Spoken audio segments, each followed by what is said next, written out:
The tiger cub slipped on wet clay and fell. The ground beneath it gave way.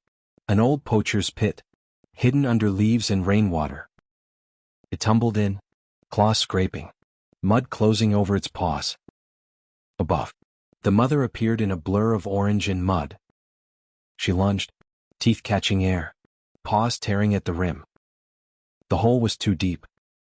Her cub screamed, thin, desperate, echoing through the forest. The tigress roared, digging and biting until her shoulders bled. The log above her cracked as water poured in. She pressed her nose to the pit's edge and rumbled, low, trembling, too heavy for despair.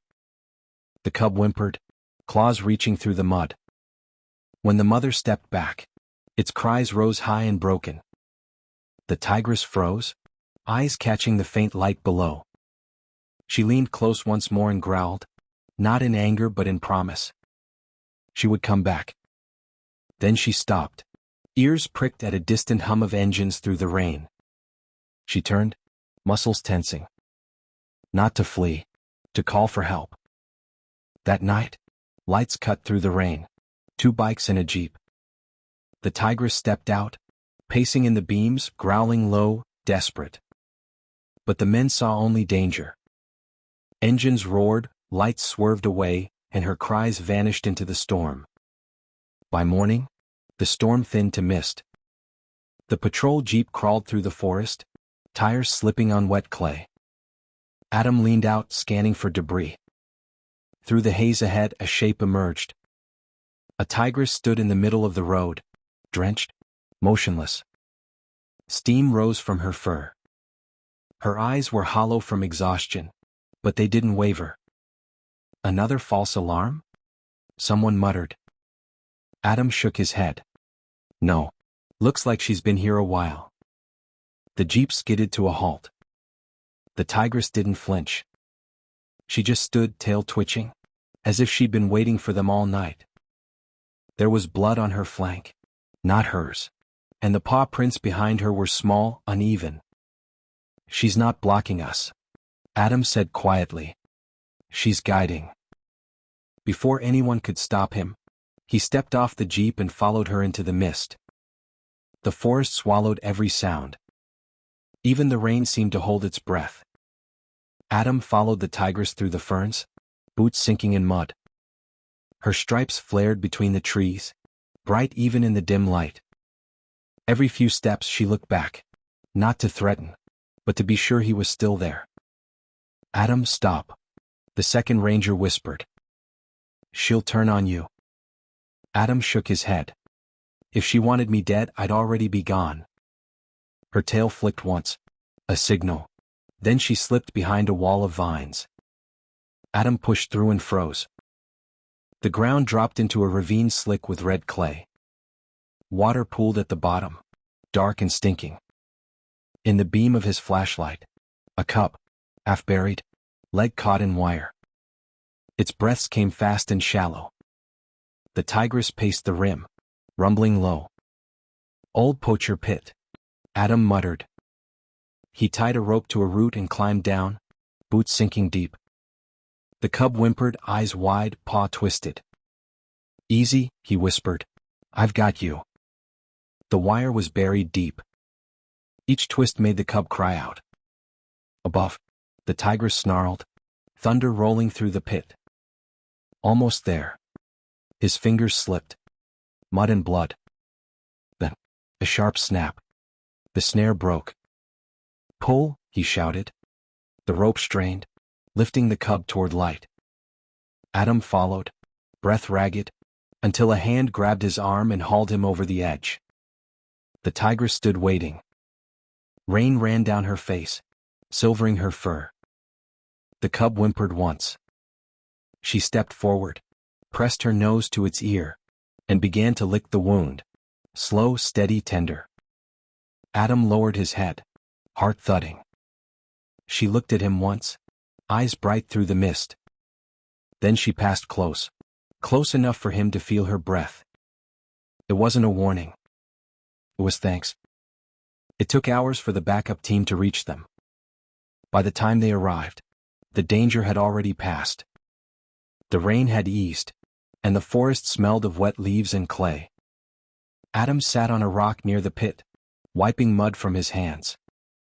His shirt was torn, his boots heavy with muck. A few meters away, the tigress was still there, resting in the shadows with her cub pressed close to her chest. Every few seconds the cub lifted its head, eyes blinking slowly and curiously. No one dared move closer. The entire team stayed back, silent, watching. One ranger whispered, "That was insane. She could have killed you." Adam shook his head. She didn't. She waited. The tigress eventually stood. The cub limped beside her. She turned once toward Adam. Their eyes met, and she blinked, slow and calm. Then she melted back into the trees, her stripes fading into the green. Only after she was gone did the team begin their work. They filled the pit, covering it with logs and clay so it could never trap another animal again. No one spoke much. The forest was quiet now, as if holding its breath.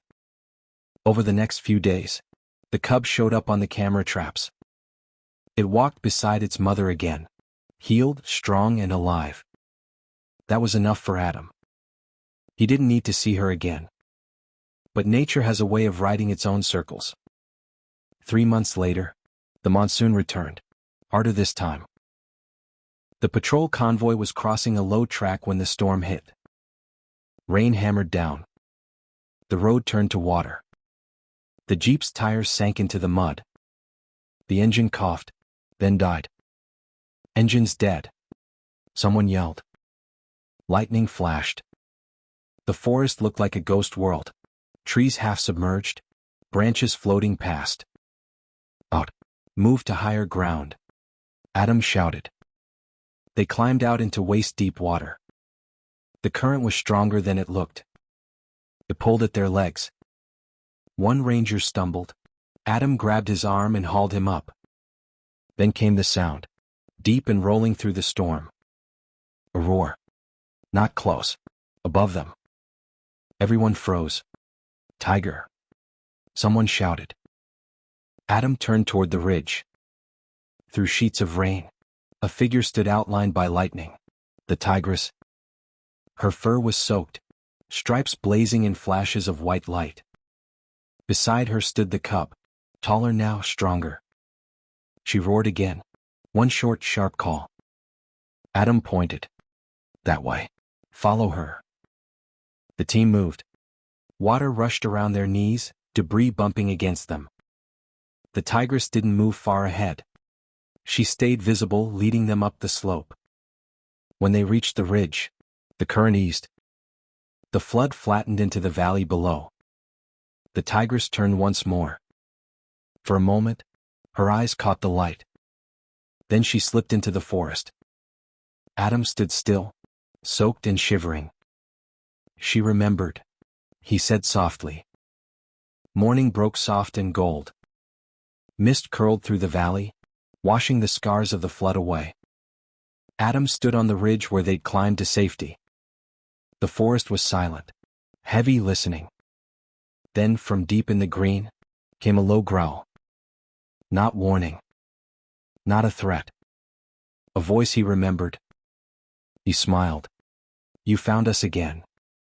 The growl faded into the wind, replaced by the rustle of movement, heavy paws shifting through the brush.